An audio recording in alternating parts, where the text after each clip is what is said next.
What's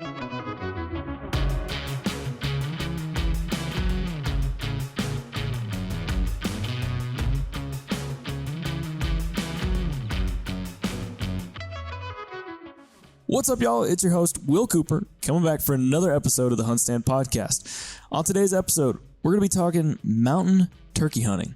Now, I know some of y'all might be scratching your heads a little bit whenever you hear that. I know I did myself, but specifically, we're going to be talking Colorado and chasing after some birds in the mountains, public land. Now, I know a lot of y'all, when you hear the word Colorado and it's in reference to hunting, you think elk, mule deer, big game, and that's what you're solely focused on, and turkeys kind of take a back seat to that. So we're going to be getting Jace Bauserman on here today to talk about that, how to do it, where to go to do it, what to look for, and there's going to be some other rabbit holes to go down, but we're going to get Jace on here to talk about that. So if y'all have been tuning into the Hunt Stand Podcast, we just want to say thank you. We greatly appreciate y'all's support. If you haven't yet, go on over, rate, review, subscribe. If y'all can do that, we really appreciate it. It greatly helps us out. Y'all have a lot of other podcasts out there to tune into. There's a ton out there. And so we just want to thank y'all for tuning into the Hunt Stand Podcast. But nonetheless, here's Jace Bauserman, and we hope that y'all enjoy this episode and take something from this and go kill you a big tom in the mountains. Jace, man, we just want to thank you for taking the time to hop on the podcast with us today. Oh, man. Yeah, absolutely. Love it. Always love talking turkeys and trying to get good, solid information out there to help people be more successful in the woods. And yeah, looking forward to talking turkeys, buddy.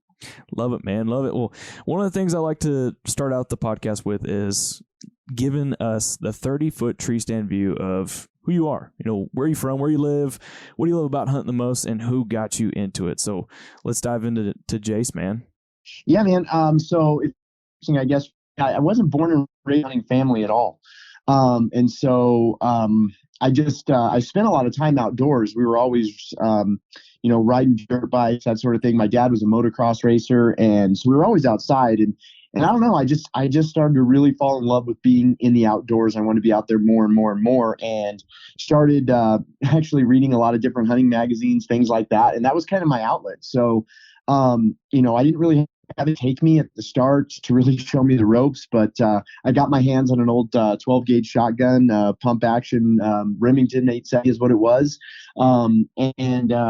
My dad just, he trusted me on my dirt bike. He knew that I was an accomplished rider, and he's like, man, hey, those are your wheels if you want to go out and do it that way. So I had a sling on my shotgun, and no duck or goose, pheasant was safe. And then I was really fortunate, blessed to meet some cool people because I was always out there. I was always out there hunting, and I think it just annoyed a lot of guys that were doing it right. You know what I mean? Yeah. When I say doing it right, doing it with decoys, the way waterfowl should be hunted and things like that. And they kind of took me under their wing. And I think it was either take him under our wing or watch him just, continue to run ducks and geese off of fields and river bottoms and things like that. So I was really fortunate. And then I just got into the big game hunting, really fell in love with archery. And shortly out of high school into college, I wanted to write like the guys I, saw and read in magazines and things like that. So I started just submitting query letters just, to different editors and things like that. And super fortunate to meet some good ones, solid guys like Dwight Shue, Bill Krenz. They just pointed me in the right direction and really helped me kind of refine my craft as a writer. And, here I am however many years later, and full-time freelance outdoor writer for just about anybody and everybody. I was the former editor of Bow Hunting World magazine. So been doing it a long time, and just my whole goal is just to help others be successful, because if others hadn't helped me, man, there's no way that I would be doing what I get to do now. So, that's just kind of the roundabout about me.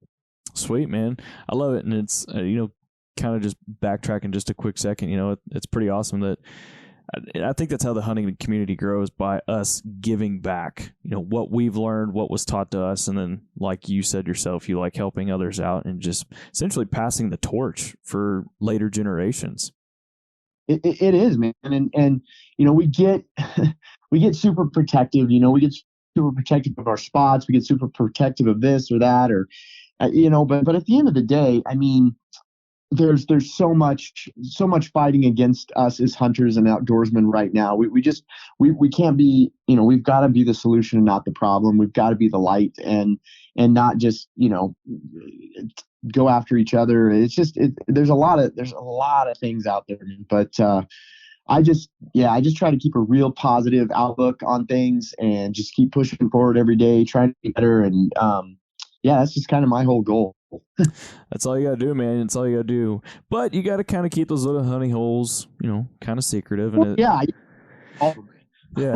And, it's kind of funny. We're talking Colorado here in a little bit and mountain birds and all that. It's funny that we're doing this because I've actually got my 2022 Colorado Big Game book in front of me because before we hopped on this call, I was actually put in my application for archery elk. So, man, it's exciting. But let's dive into turkey hunting, man. I want to specifically, let's talk turkey hunting, public land in Colorado, mountain birds, Yep. Where do you start? I think that's kind of the main thing. That's it. Yeah, and it is. And here's the deal with killing mountain birds or killing canyon country birds. There's two types of terrain in Colorado where you can really hunt public land birds for Merriam birds, and we should probably talk about them both. But the hardest thing to killing a Merriam bird is finding them, because you are not hunting, a 60-acre timber block where those birds basically live all the time. You're not hunting a river corridor or things like that. You are hunting, vast endless acres of public land. And so one of the easiest ways to find birds when you're hunting mountain terrain is this time of year right now. Our season starts April 9th. And this time of year right now, what's happening is a lot of birds, winter flocks, they move clear down off of the mountains, and they'll move into mountain valleys and things like that. And they'll get in private areas mostly. They'll get down on some private land, ag, hay fields, things like that, where guys are feeding their cows every day, their mountain cattle, horses, whatever. But as those mountain slopes start to warm and that snow line starts to regress, those birds will follow that snow line up the mountain. And one of the biggest tips I can give is know where the snow line is where you are going to hunt, because those birds are going to be right below it. And I mean, when I say right below it, I mean at it or directly below it. Okay. And the reason for that is because there's bug life starting to hatch in those areas. There's bugs starting to fly around, and in addition to that, you got your new shoots of green grass starting to come up. They can scratch for seeds, all of these different types of things. So it's definitely a food driven thing as they follow that snow line up the mountain. And then in addition to that, Merriam birds love, like most turkeys, they love big, long ridges. They love flat ridges where they can be up on top and roost in a very large ponderosa pine. If you can find a ridge with pondees on it, big tall pondees, and especially if that gives way to like a snowline mountain meadow or something along those lines, you're probably in the chips. Ski slopes, in Colorado, a lot of areas you can actually hunt in and around the ski slopes, and those ski slopes are just open meadow feeding zones. So those types of things are great ways to find those mountain birds, but it all really revolves around the snow line, especially early in the season. Later on, those birds are going to spread out, and they're going to wander from one area to the next. And Merriams are nomadic, opportunistic wanderers. They have no problem walking miles and miles and miles and miles from one spot to the next just in search of hens. Because again, these aren't condensed, right? They're not just condensed into a small area. A tom, that's why Merriams often get labeled with, they just come running to a call and they're stupid. It's not that they're stupid, and it's not that they come running to a call, but sometimes this might be the only call that bird's ever heard. And in addition to that, they know that, hey, they're used to like, man, I'm just going walkabout. And so when they hear a hen yelp from a very long distance, they know, oh my gosh, there's one over there. I need to respond and get this party started, because they might have been walking for a mile or 2 miles without even seeing a hen, especially later in the season. Okay, so one of the things I want to ask, with this being Colorado, there's lots of public land. Are these tags over the counter or are they draw? Mhm. How does that work with Colorado and turkeys? Especially, somebody like me that's a non-resident that might want to Yeah. try and do a Grand Slam and they want to come to Colorado. How does that Right. work? Right. So here's the deal. So in most units in Colorado, most your mountain and canyon units, they are over the counter. Now, not all of them, but I would say upwards of 80% of them are. Okay. Now, there's also draw tags in Colorado. The cool thing is if you do apply for a draw tag, and a lot of your draw tags are the river bottom Rios, right? They're your creek bottoms because in Colorado, like especially where I live, the Arkansas River is a mile from where I'm sitting right now, Okay. and we've got a population of Rio Grande birds there. But that's a draw unit. So the cool thing is you can get a draw tag. And then you can buy an over-the-counter tag, and you can actually have two Colorado tags. Tags aren't real hard to draw, but all the mountain, let's put it this way, all the mountain units and Canyonland units that I hunt are over the counter. Okay. Anybody just show up and buy them at Walmart. Gotcha. So the property that you're hunting is it property? Is it primarily public land, or do you have public land that butts right up to private?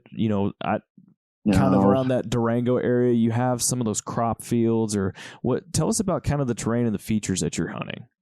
So where I'm at, I'm not over by Durango. I'm actually over I'm in the southeast side. So I'm over by La Junta. Okay. Which is just a little no-name map dot town, yeah. Southeast Colorado. So no, I mean, my river bottom stuff is private stuff. Okay. I grew up, so I know a lot of the farmers. So I have access to river bottom birds right here.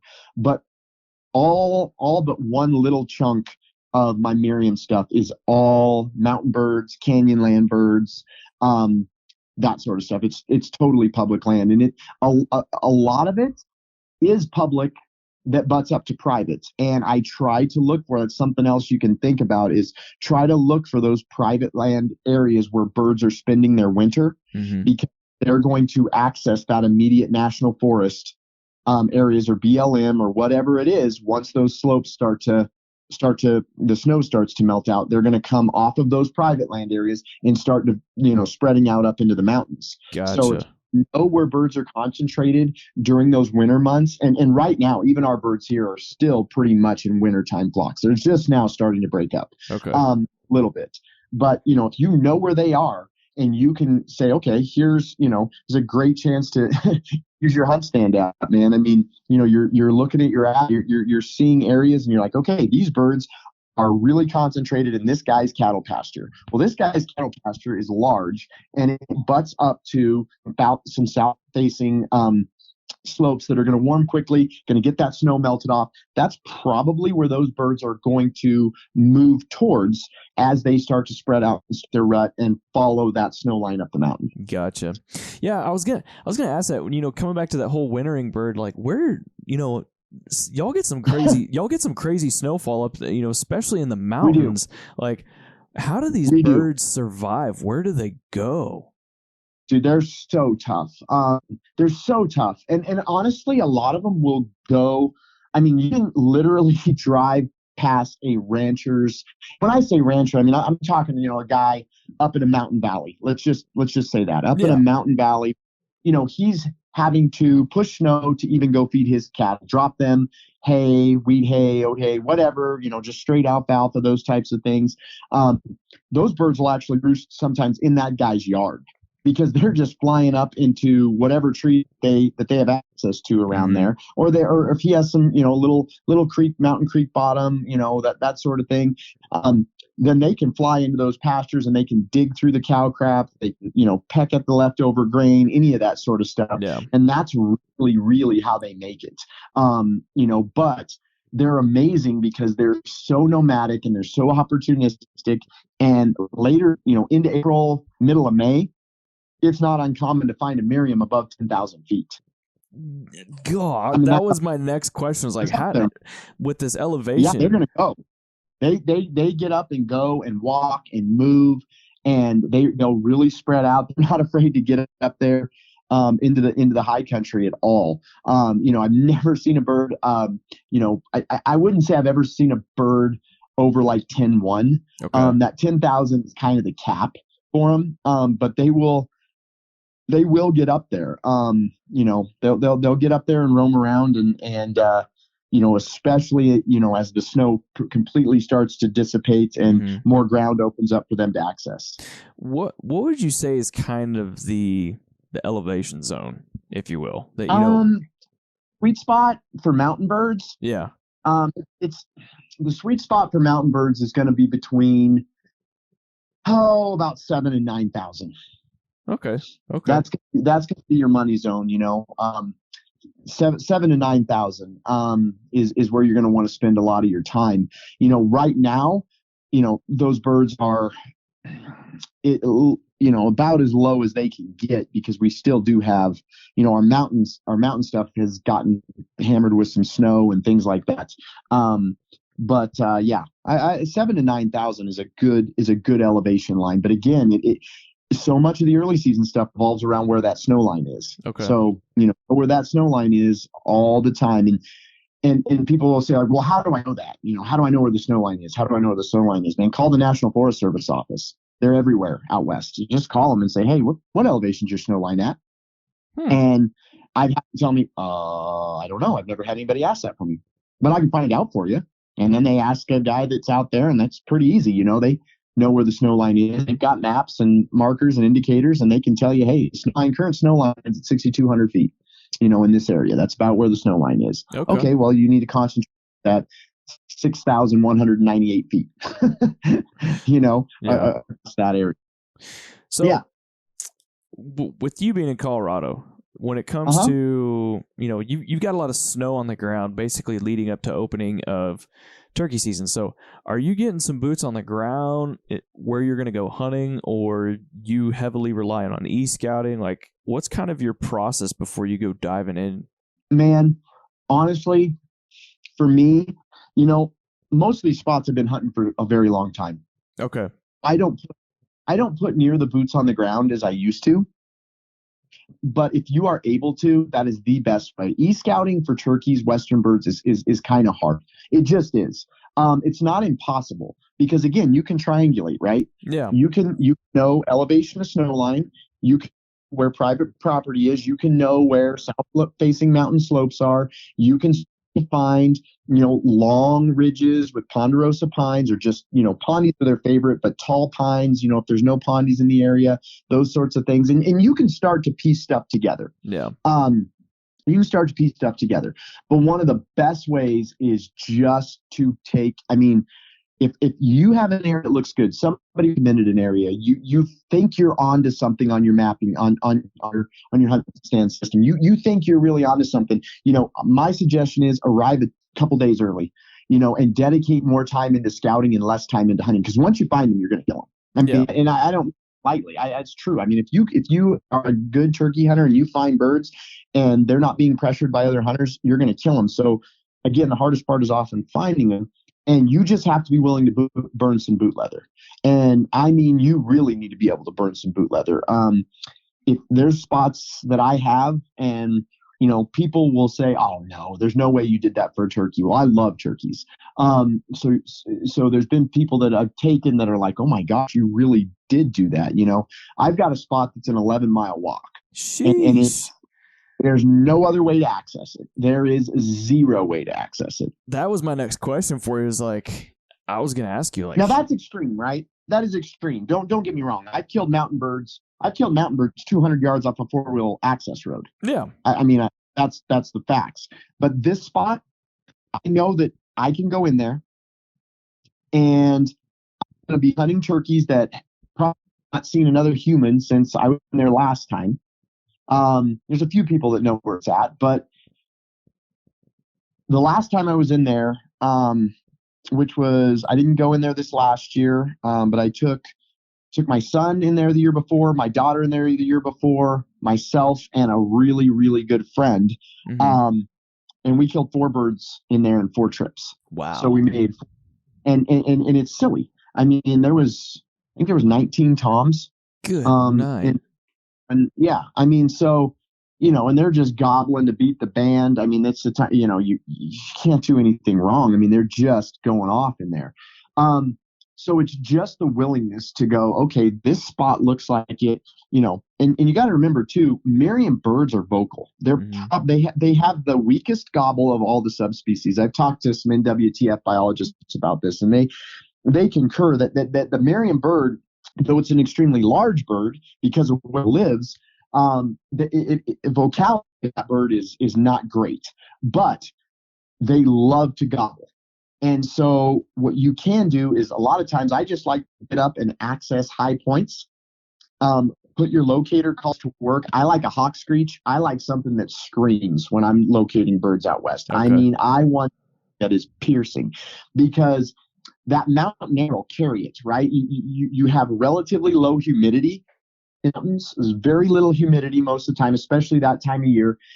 And so your air is not super dense. So that call is gonna that's gonna travel, and it's gonna get out there. And those birds can just hear it. And if you can get one to shock, or if you get up in an area, if I'm like, oh my gosh, there's a turkey track here, there's a scratch here, there's a dropping here, I'll get the highest point that I can. I'll just sit, because I might have to sit for 2-3 hours. I might have to take a mountain house up there. But eventually a bird's gonna gobble. And I'm going to be able to pinpoint that. And then I can start using my mapping system, right? Then I can be scouting while I'm actually hands-on scouting to start to triangulate the piece of the puzzle. Then I can figure out, okay, there's a Ponderosa Ridge here. That's a likely roosting spot. That bird, I glassed him up with my optics, which is another huge tip. Western hunters coming turkey hunting, best optics you can afford need to be around your neck. I just saw a bird strutting in a mountain valley. There's a good pondy ridge right here, lots of food in between. Now I can start putting the pieces of the puzzle together, and I can then figure out how I'm going to kill that bird, or the birds that I'm seeing. All right, y'all, we're going to interrupt this podcast real quick just to thank a few partners of ours. One of those partners we want to thank is Federal Ammunition. It's federal season, and there's nothing louder than a gobble from a longbeard that struts into range, or silence as complete as after you take the shot. Celebrate the ultimate rite of spring with Federal. And next, we want to thank Work Sharp Tools. Sharpen every knife you own. These have been some great partners of ours, and they've supported us, and we just wanted to thank them and say we appreciate everything that they've done for us. But now we're going to get right back to this episode of the Hunt Stand Podcast. Gotcha. So kind of going back to that, you've got this sweet spot where these birds are far in, right? Yeah. Are you putting camp on your back and going in, or are you coming back out every day? In this particular spot, I am staying. I will camp, but I have to access. There's only certain locations within this area of BLM that you can camp. So it's basically one of those deals where I'm going in and coming about halfway back out, and actually having to get out of the area and camp, so that I can camp legally. Okay. So when you're going in there, like on these far hikes like this, are you dragging decoys in with you, man? So if I'm bow hunting, now, I used to, right? What I used to do is I used to haul a double bull in there in February, right? Or March. Yeah. Or as soon as I could, right? I would get a double bull in there, and I'd actually stash it and haul some decoys in there and stash those so they were in there. And I was like, man, this is too much. So what I started doing was just going the bow mounted route. So now I just take a bow mounted decoy in my pack, and I just run and gun those birds is what we do. And if I'm shotgunning, absolutely 100%, we're reaping. I mean, that's what we're doing in there. Okay. We're just going we're reaping those mountain birds. I'm usually the one that bow hunts it, because everybody else is like, man, I ain't taking a bow, or when I see it, I want to kill it. We're taking a shotgun, and I'm all about that too. But I like to bow hunt them in there, and when you get into a concentration of that many Merriam birds and they're getting after it pretty good, bow mounted decoy can just be super, super effective. And so that allows me to stay mobile, stay lightweight, not have to haul a blind, not have to haul decoys and all this extra gear. It's a bow mounted decoy, some calls, and I'm set. I like it, man. Staying lightweight and just diving in, man. So, I think some people want to hear this too. Like, what's your camp setup like? Are you dragging in one person tents, the jet boil route? Like, are you basically taking in the same setup that you are for elk? Yeah, it's I mean, and I've read a lot of articles about it, but it is an elk hunt. And you know, I spent too many nights early in my hunting career hunting elk, sleeping in a coffin, which by that I mean a bivy sack. So now I'll tote the extra weight, man. I'll take a 2-man tent. If there's more of us, you know, I'll take a 3 or 4-man tent. We'll just spread out the weight between our packs. If I'm solo, or with my son or my daughter or something, I just pack in a 2-man tent, super lightweight tent. You know, our sleeping bag rolls, Jetboil, mountain houses, you know, that sort of stuff. Just the stuff that you would use if you were getting, okay, man, I'm going on a Western elk hunt here, because in essence, that's what you're doing, right? And another cool thing about it when you're hunting turkeys this way is you can find some really super sweet elk spots by doing this, because you're out there and you're in territory where elk live. And, you know, I found multiple deep canyons and cuts and ridges and benches and, you know, drainages and things like that you end up walking through, and you get in there like you're not seeing elk, but there's a rub on every tree, and there's massive beds and lots of old droppings and things like that. And so, like, man, you pull out your map and, you know, you pull out your HuntStand app and you mark that up, and now you start thinking, okay, pretty cool. I'm going to be back in here. I'm at least going to check it in the fall. Yeah. You know, I'm going to come in here to see what it looks like. So, you know, when you're out there doing that sort of stuff, that's what I love about doing it is you can serve so many purposes. And, you know, they're a beautiful bird. They're white tipped. They don't gobble super hard because their vocality isn't the best, but they gobble a lot. They will, you know, respond to calls well. And, you know, the other thing that it will help you be a better turkey hunter, because it forces you to be out there all day. You know, it just forces you to do it. You know, I see too many people turkey hunting that are like, man, well, I didn't get him off the roost. Didn't work, you know, and by 8:15, they're out of there. You know, and for me, my best time to kill turkeys is between 10 and noon.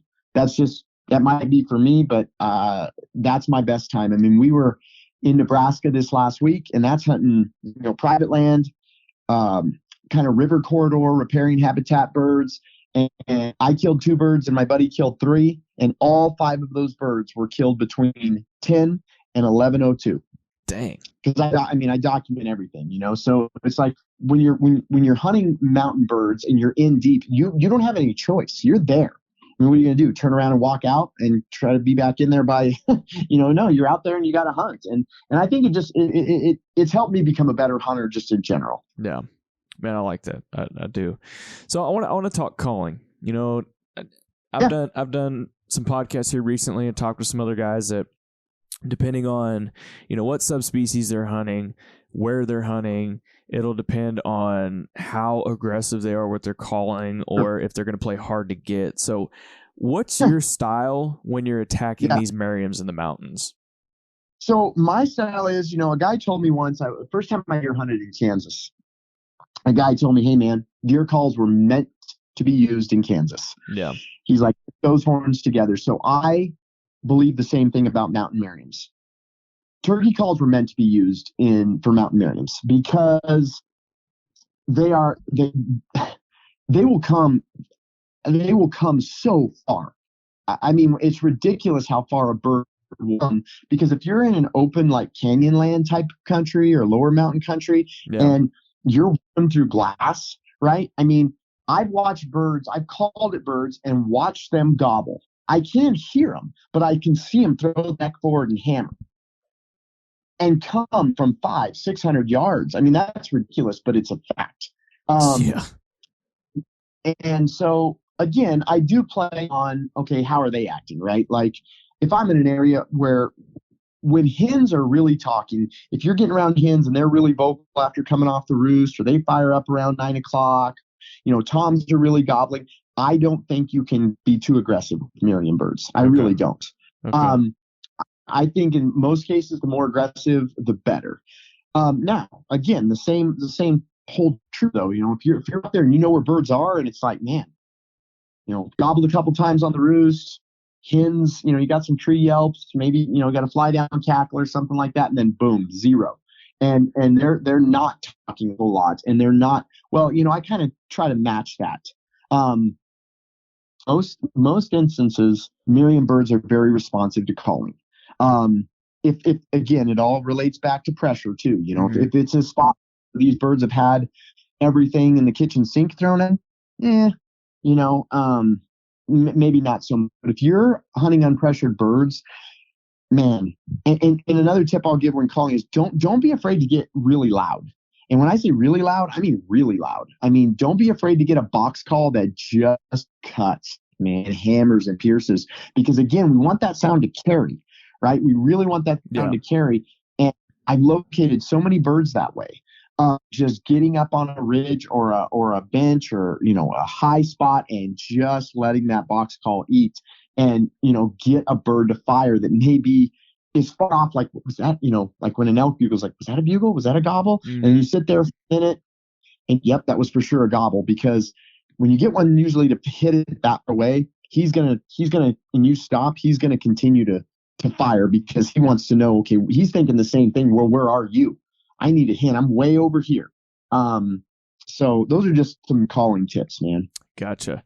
So one of the kind of the funny things that I've heard with turkey hunting is that turkeys don't run downhill to a calls. Mm-hmm. Have you heard that myth before? Yeah. I have. Would you say that that's totally debunked with these mountain birds? To a degree, because they don't have a choice a lot of times. The terrain is undulating, so it's so up and down, right? Yeah. So it kind of goes out. I still would prefer a bird to have to come up to me. Yeah. That's or if I can get on, that's why I like benches and ridges and stuff like that. If I can get on the same plane as them, kind of like an elk, I'll parallel birds until I find the right terrain. Mm-hmm. Just kind of like I will an elk. If I have to follow a group of birds and tail them and keep tabs on them as they move up a drainage or as move along a bench or a ridge line or something like that, I will until I get to a point where I'm like, okay, we're on an even playing field. I'm here. I know you're there, but you don't know I'm here. Now I'm going to start the game.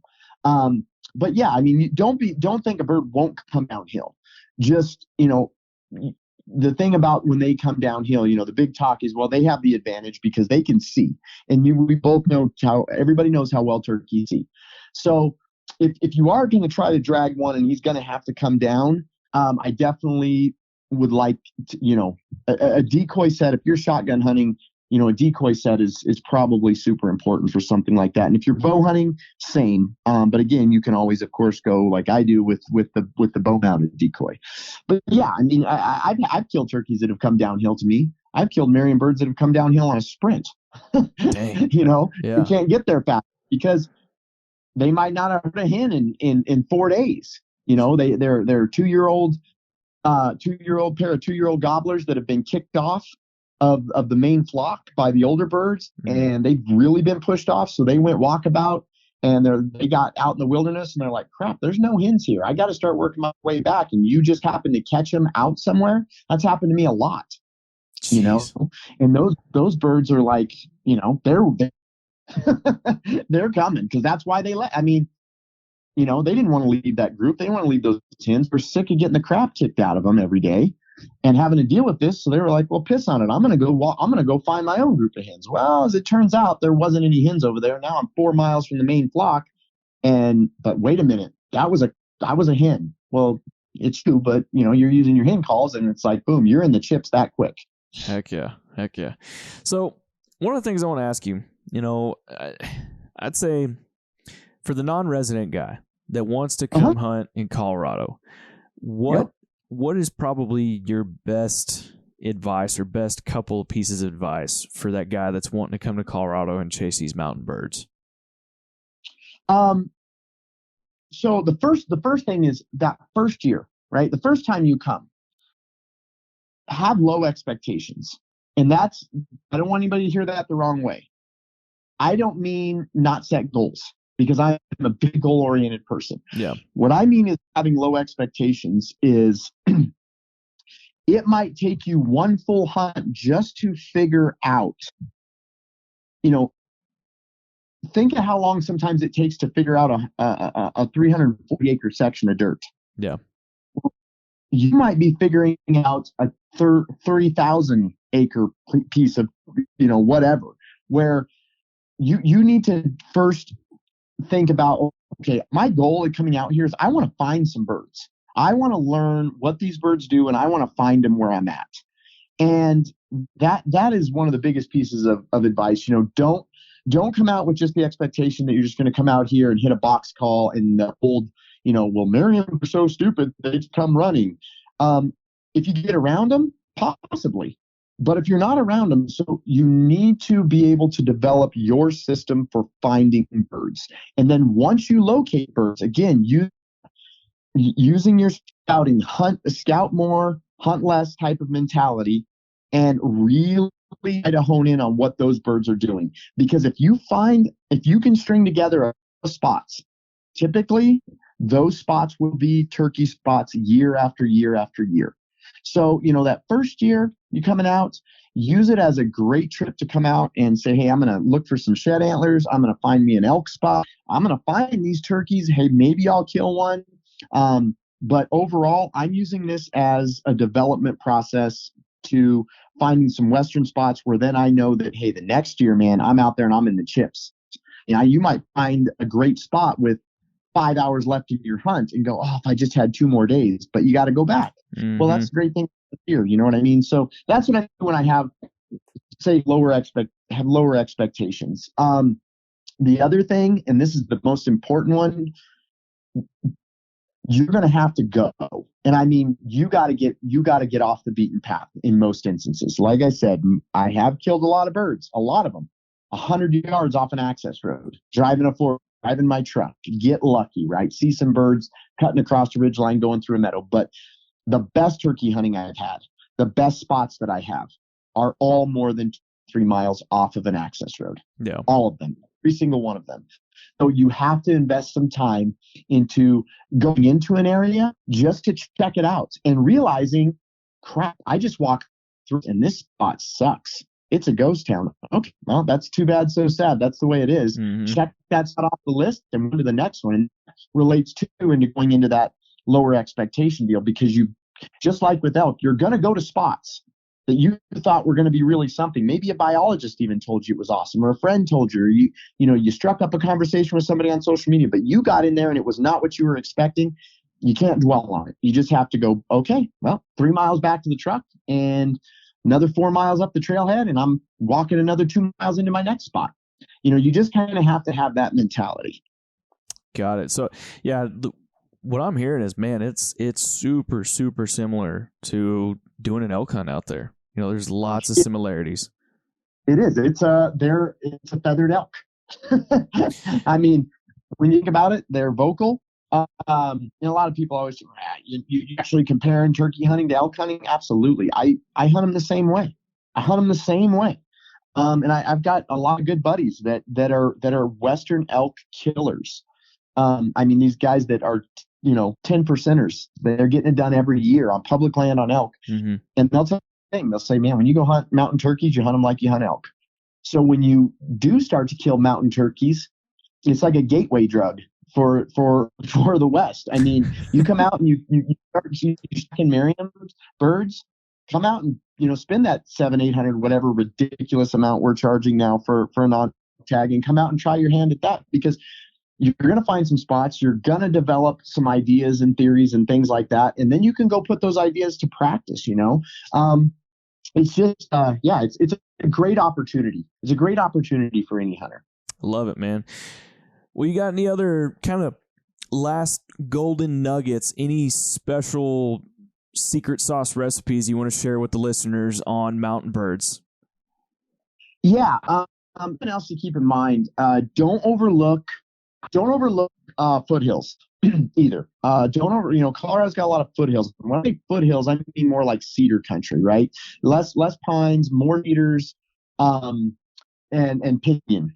Pinyon is a pine, but it's a different type of pine. But look for those cedar countries. Pinyon, pine, canyony type country can be really good. We got a lot of like real deep canyons that have, even if they're dry creeks running through them, mm-hmm. A lot of times you can narrow your search on where birds are going to be, because they're going to be somewhere along that trickle of a creek or a dry creek. Their roosting sites are limited, so if you can zoom in on your maps and find the pond or find the cottonwoods, that's where your birds are going to be roosting. It kind of convinces things for people a little bit.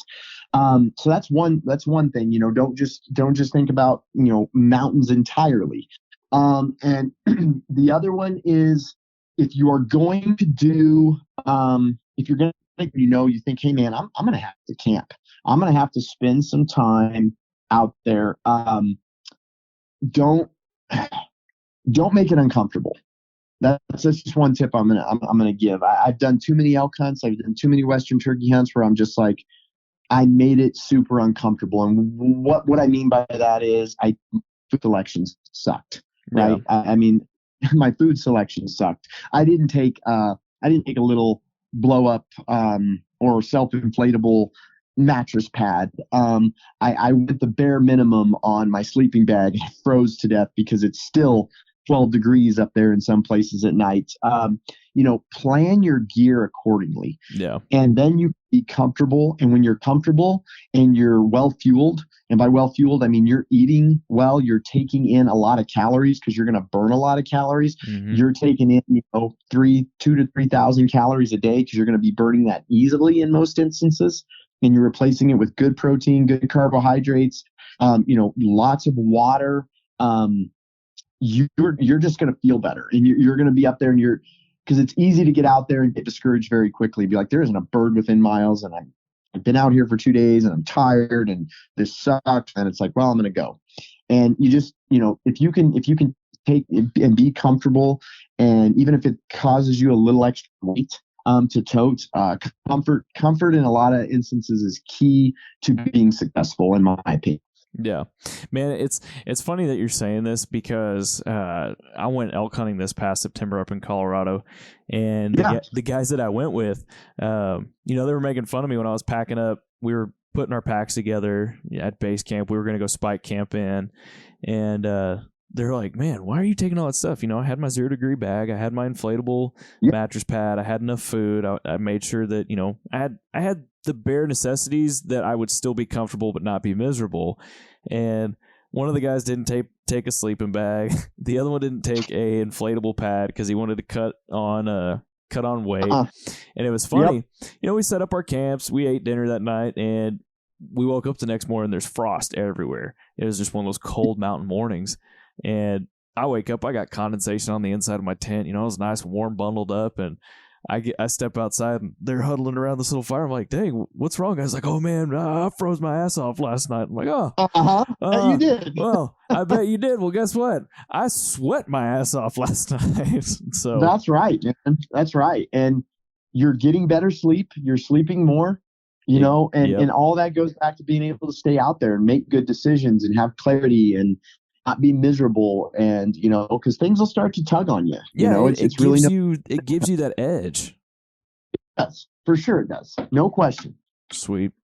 Well, man, I think we may have kind of opened up a little can of worms on mountain birds, because, like I said, you don't hear about people. When people talk about Colorado, they're talking about elk and mule deer, and I don't think you hear it much on turkeys. And so that's why I wanted to do this podcast with you is to talk turkey hunting, talk the mountains, because everybody's always talking southeast birds, and I think we may have opened up a can of worms here, man. No, I one thing I tell guys all the time, and there was, were you trying to create more competition? And I said at the start, I had too many people help me. I had too many people point me in the right direction. Too many people, share some spots with me, things like that, to help me be successful. And I wouldn't be hunting with those people. So, I'm always open to, this is a fact, is that Colorado has more turkeys than it does turkey hunters. That's a fact. So keep that in mind. We have good numbers of birds, and that's the way it is across the West. I mean, Montana, Wyoming, Idaho, a lot of your Western states are turkey rich. So yeah, it's just another opportunity to get out there, chase another subspecies, lots of public land. And you can really get out there and have some fun. Heck yeah, man. I think definitely going to have to put this on the hunt list here, in addition to all the many other hunts I want to try and do before I get too old. Absolutely. Well, man, I really appreciate you hopping on the podcast with me today, talking turkey hunting, and man, I know we're going to get you back on here. We're going to talk big game and elk later on in the year, but man, just appreciate you taking the time to hop on with me. Anytime, bud. Thanks for having me. You bet. And there you have it, everybody. Another end to another Hunt Stand podcast episode. We just want to thank Jace for hopping on the podcast, talking mountain turkeys with us, going down some rabbit holes, and trying to figure out this whole public land turkey hunting thing. You know, it's unfamiliar to me. I'm a Texas boy, and so I was really happy to get to be able to pick Jace's brain on this. But nonetheless, we just want to thank all of y'all for tuning in to the Hunt Stand podcast, and we will see you on the next one.